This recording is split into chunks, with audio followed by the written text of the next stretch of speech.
So far away, Lucas, as I open this can of sparkling water that's bright pink, what is your favourite Final Fantasy antagonist? Oh, okay. Well, I mean, I guess I have to default to Sephiroth. Sephiroth is arguably one of the most popular video game characters ever created, in part thanks to his simple yet elegant design, and in part because, you know, look at him. Just behold his majesty. That's the thing as well. Sephiroth is like, you're like, I know he's a villain, and I know he's trying to kick my ass, but fuck it, Sephiroth, what are you doing? It's like when you pick him in Smash Bros. And you pick the shirtless version, like, what do I do? How am I supposed to kill? It's like that line in The Simpsons, isn't it? Of like, shooting a deer, it's like shooting a beautiful man. It's like, how can I kill a man this beautiful? I am robbing the world of such beauty by killing this man. I can't dunk him. I just have to let him live. Oh, God.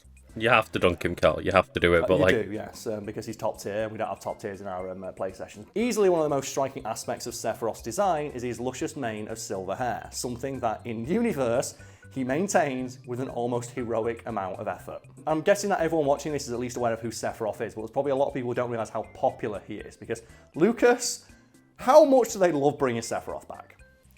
I mean, considering that they may have, like, potentially remade all of Final Fantasy VII just so that they can involve Sephiroth more, I think they like him quite goddamn lot. So he initially appeared in one game in which he dies, and then he's come back in like 8 more. Like, and a bunch of like Kingdom Hearts final battles and stuff like that. Well, that's the in Kingdom Hearts. He's used like the end game super mega turbo boss, right? Him and Cloud are, yeah. The Sephiroth fight in like Kingdom Hearts is so brutally difficult. It's considered an achievement to hear the lyrics to his song because like he usually kicks your ass so hard you never get to hear the lyrics. Who are you? Well, I'm not sure we should tell you. Well. And let's just for a second talk about his song. Like, one-winged goddamn angel. It's like... God, that song is so good. And there's so many remixes of it. It's like, you know, the old MIDI version, it's got a place in my heart. Mm-hmm. Just like the bom, bom, bom, bom. Like, you know, those like, those synthetic trumpets, like, bringing up the rear.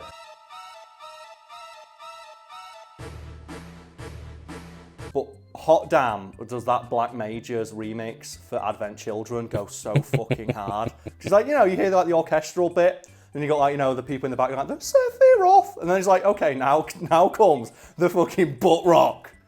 And it just like, you get that like godlike slide, like the straight into just the chugging riff, and you're like, yes, this is Sephiroth's theme song.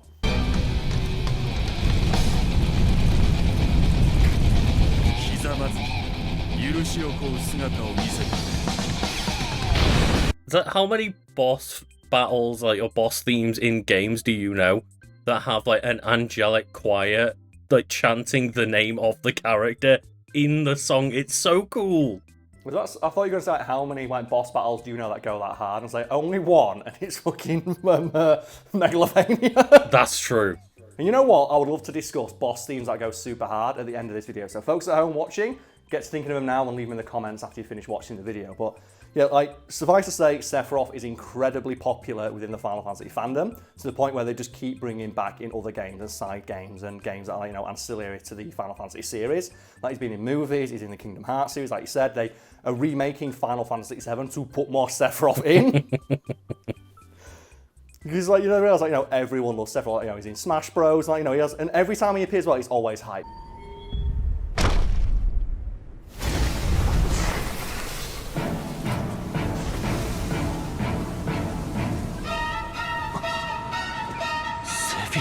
It really is, and I think like he is up there. He is definitely a contender for one of, if not the best Smash Bros. Character reveals, and that's stiff competition right there.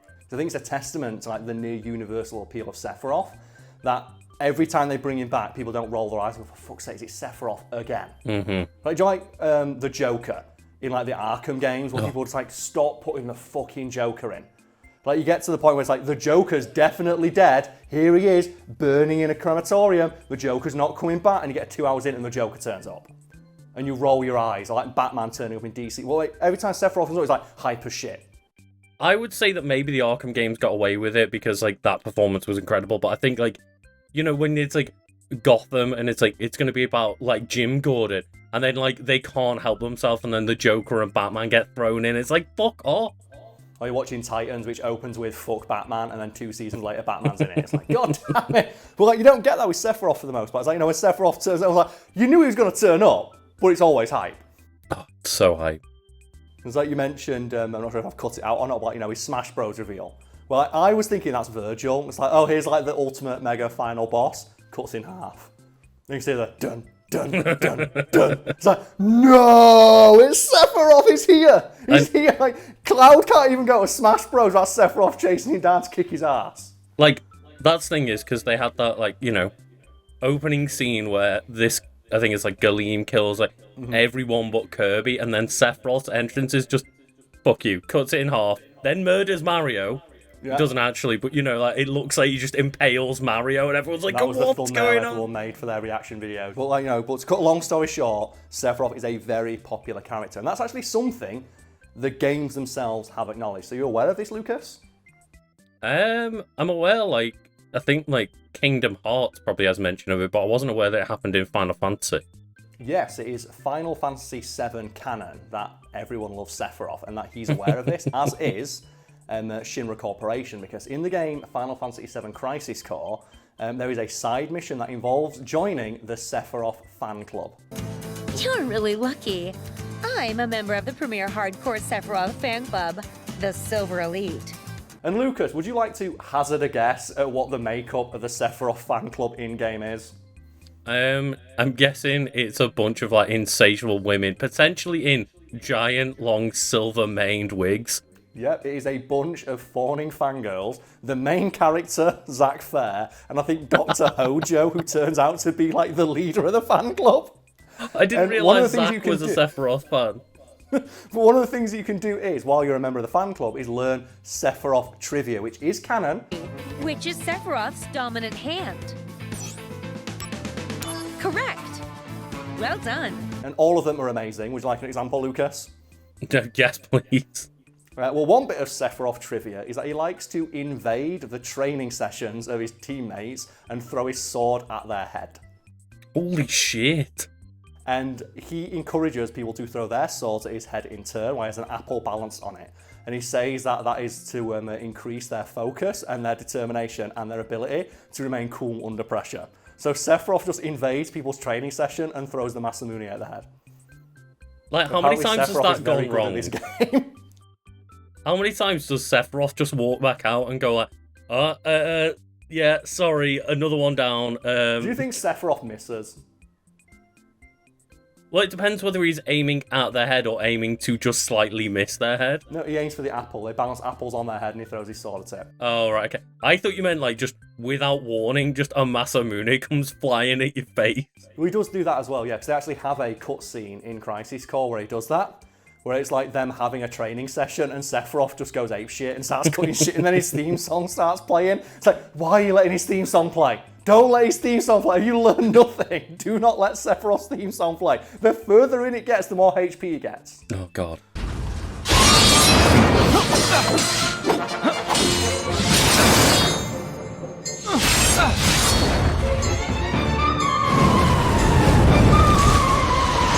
Well, like, you know, but there's more Sephiroth trivia if you'd like to hear it. Of course, yeah. Well, did you know that Shinra Corp in the Final Fantasy VII universe is well aware that Sephiroth is their poster boy, and as a result, formulates special shampoo for him to use, a bottle of which he uses every single time he washes those aforementioned luscious silvery locks. I need to get in contact with Shinra, because whatever he is using, it's working. But Lucas, it gets better, because according to the Sephiroth trivia you can pick up in the game, this shampoo is like top of the line. Like, their R&D department spent years working on it. And what it does is it imparts layers of scents within Sephiroth's hair that last for roughly 7 days, so until the next time he washes his hair. And the scents wear off at different rates, so every time Sephiroth brushes his hand through his hair, a different scent will come out every single day. That sounds luxurious. It does, but it's also worth noting that they spent millions of R&D developing this just for Sephiroth, because they realised how much his hair is like, intrinsic to his appeal, and therefore their propaganda efforts, because like he's the poster boy of Soldier. Yeah, it's his branding. Yeah, that's me. His hair is who he... Do you know what I mean? The scenes like Holmes like, my hair is who I am. That's literally Sephiroth, and the company who hires him knows that, spends millions in R&D to ensure that it's always as luscious as possible, and then makes it so that it always smells different, so that his fangirls just never stop loving it. That's incredible. And this is all canon to Final Fantasy VII, and that, to me, is fucking hilarious. Is that the best you can do? All hail Sephiroth, huh? And yeah, it's just a minor bit of trivia from the Final Fantasy VII universe, but it still cracks me up just to know that when you're like omni-slashing Sephiroth's arsehole in half, it probably smells like strawberries.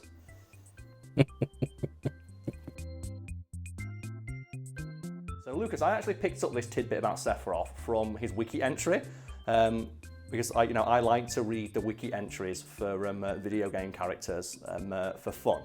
And remember we had a series that revolved around that? Yeah, that was always good fun reading through people's wiki entries. It was, yeah, and a lot of people who watch this channel might miss when we used to do that. And if you do, we've got an entire channel dedicated to reading through the wiki entries for various characters, events, and just other cool things that we find. Yeah. You can find link below. Look at that. And I think we have to do a Sephiroth one now, right? I mean, we must have to do a Sephiroth one, right? Yeah. We have to do a Sephiroth one because, goddamn. There's so many dumb things. That's one of the reasons I love the Wiki Weekend series, which it's its own thing on its own channel. Because the amount of silly little things you learn about characters that you'd never otherwise know, because they were mentioned offhand in a side game or a collectible you never picked up, or a novelization that you never read because it was only released in Japan or something. Mm-hmm. And such as Sephiroth having hair that smells like strawberries, and the fact that Shinra spends billions in R&D to make sure his hair's always sleek and luscious. Just little things like that. And I love it, and hopefully people out there love it too. And they'll go subscribe to the Wiki Weekend channel to see more of it, because it is probably the thing me and you have the most fun doing, recording-wise, right? It is, yeah. And you'll get, 2 videos a week, one hosted by me and one hosted by you, and a podcast hosted by both of us. Yeah, so if that's something you missed from the channel, or you just like the banter between me and Lucas, you can go check that out below. But that's the business taken care of, the plug done. Let's talk about boss themes that go hard. And let's just stick within the realm of Final Fantasy for a moment, because, One-Winged Angel, absolute top tier. It's not when it comes to, boss themes in, Final Fantasy series, you're fighting for second place. There's no competition. There's no competition now. But I think I'm going to give, shout outs to the boss themes that are in Final Fantasy VIII, specifically Force Your Way, which is the mini boss fight music.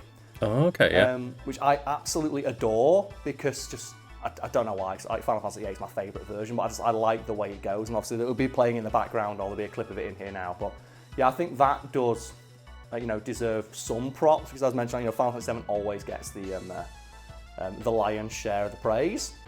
Oh, that fucking theme song though, it's kicking in. So let's fight the president. More video games need to have this moment of just fist fighting the president. Let's just fuck him up for time being. Oh, are you ready? Here comes the real power. Here we go. Fuck you, president. Oh, he's dead. Oh, he's dead. He's doing it. He's raving. Look, see, he raving. Look at that. Have you ever seen a president break it down that hard? I kind of wanted at the start of the video to be like, yeah, Ultimacy is pretty cool because she makes monsters bleed from the moon, but at the same time, again, even just villain-wise, I feel as though you're already playing second fiddle to Sephiroth. There isn't competition. Place in that series. Because there boss themes from the Final Fantasy series that you quite like, because that's the thing about Final Fantasy. A lot of the boss themes use the same leitmotif anyway. Mm-hmm. There's always there's the Final Fantasy series uses a lot of the same elements and leitmotifs, the prelude theme at the start of every game, for example.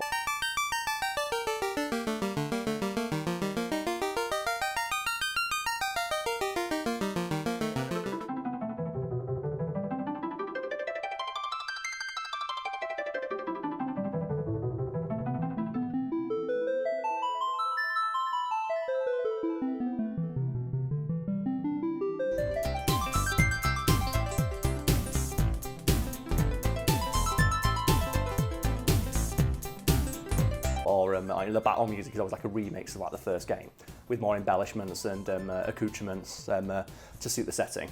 Well, I often play a lot of JRPGs without much music, which I know is slander, because like I normally will have like a TV show or a podcast on or something while I'm playing them, because like, you know, turn-based is a bit slower and stuff, so I am a bit slanderous in that way. But I will say, like, when we played through Final Fantasy X, I did like the music that was it.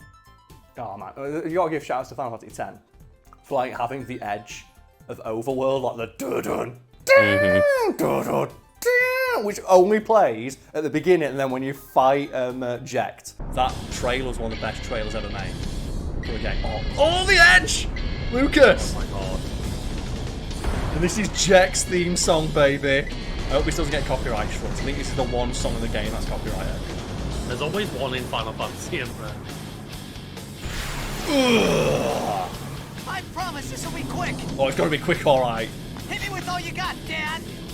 This is gonna be fucking quick.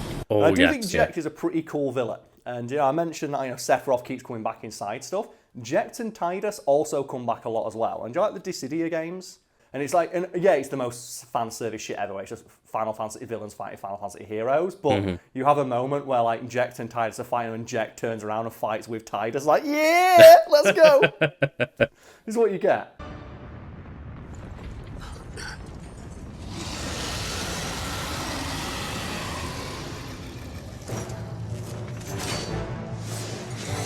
There's like a unique element to that, like, that game that's not really present in much of the other Final Fantasy, like, that relationship, like the father-son relationship. It's not really explored. Like most JRPGs, you don't have parents.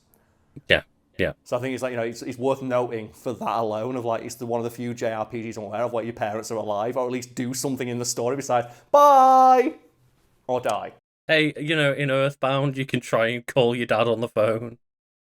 It's like he never answers, but you can try. Oh, but that's like Final Fantasy out of the way, Lucas. Let's just bring it to video gaming as a whole.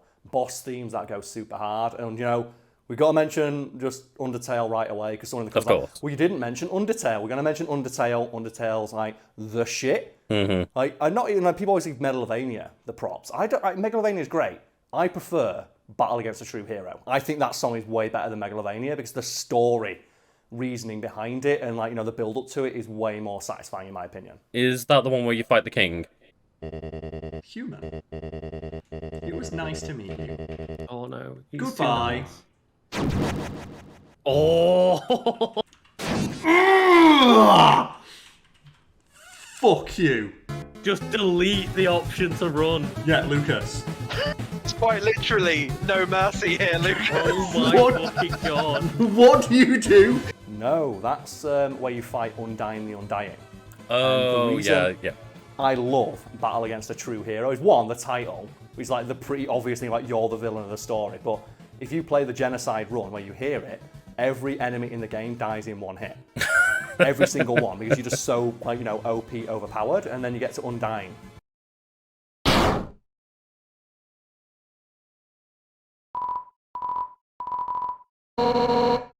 And like you cut her down in one hit and she goes down. Oh, Undying didn't die because she has determination, because she's the hero. Mm-hmm. She's the hero of her story. You're the villain in her story. And like the music plays up and she gets the glowing like fucking eye, and then her song. That's your boss battle music.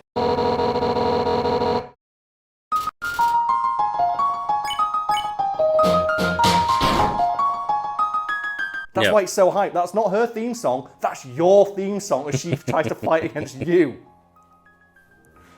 Oh, and it's great. I will say I did mention like most JRPGs I've played without music, but I've played these ones enough where I know the themes, and like just both the rival battle like champion song from Pokemon like Red, Blue, Yellow, and then also the endless remixes, all of which are phenomenal. Of course, yeah, and then the battle against Red on Mount Silver. Yeah, which I love is just the remix of Lance's themes. Like now he's the champion. Lance isn't the champion no more. Red is. But it's just all like you get the dot and it's like da da da. It's when we did the playthrough and we turned the music off and we didn't get the music for Red and we reset the entire thing. Like, no, we're not listening to Red's themes. We beat Red. It's his theme. He earned it. Red earned that theme song. And I guess I can't not mention like the Metal Gear Revengeance series of the game, I should say. It's like, holy shit. You know, that music goes super hard. But, you know, shout outs to Metal Gear Solid in general, especially MGS4, which kind of gets overlooked because it's like locked to one console and it's not that great for the most part. But the final fist fight against Liquid on top of Rex, where it goes through like all the themes of Metal Gear Solid during the fist fight. And it's like, oh god, that's good. Yeah, that does hit me when I play that bit.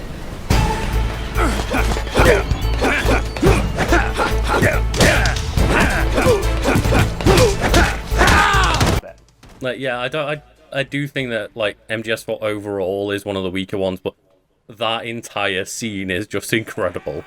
Yeah, especially when like it builds up through all the getting your life bar changes as well. And I like to think that's like, you know, the start of like the contextual music that, you know, Metal Gear Rising eventually just took the ball and ran with it over the finish line and just soccer punted a robot while saying like, you know, don't fuck with this senator.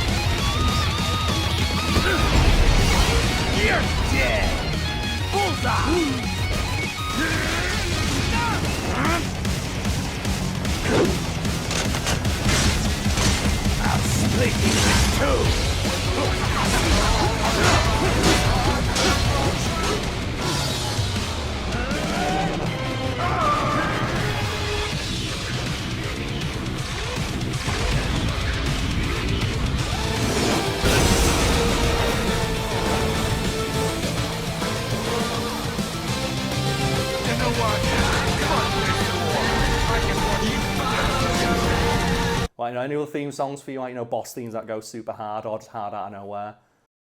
Well, there's one that's like a remix from Super Smash Bros. And to be fair, there's many from Super Smash Bros. Like, I love the Giga Bowser theme, for example, is great. But like, one that is kind of, you know, it's a good song, but then it goes so hard in the Smash remix is just Gangplank Galleon. Oh yeah, with the trumpets. The trumpets so, you know, coming in out of nowhere. pretty good. It's like dun dun dun dun dun dun dun. It's like okay, and then the trumpets coming. You're like, what are these trumpets? Why has this crocodile got the trumpets? What's going on?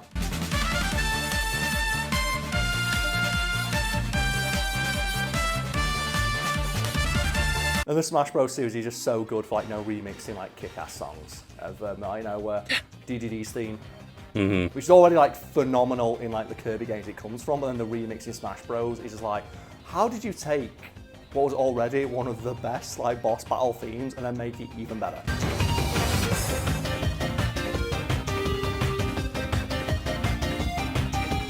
And I think that's the thing, isn't it? Of like Smash Bros gets like the cheat sheet answer, because not only is it an amalgamation of like 40 of the best soundtracks of all time, there's also original remixes of a bunch of their songs. It's like, god damn it. And it's just like they win by default just because we get to remix all this music, and it's like, oh god. It's like over 1,000 songs. And there's no doubt plenty that we're forgetting, so if we are, let us know in the comments, and after you've done that, go check out Wiki Weekend. Me and Luke's having a lot of fun making it. We're hoping to have a lot of fun continuing making it, and we hope that everyone has fun watching us make it and talk about it. Fun. If you have requests for them, just leave them in the comments of those videos. Like, we'll do a Sephiroth one at some point. It might be out already, it might not be. We'll get around to it. There's a lot of characters we want to talk about.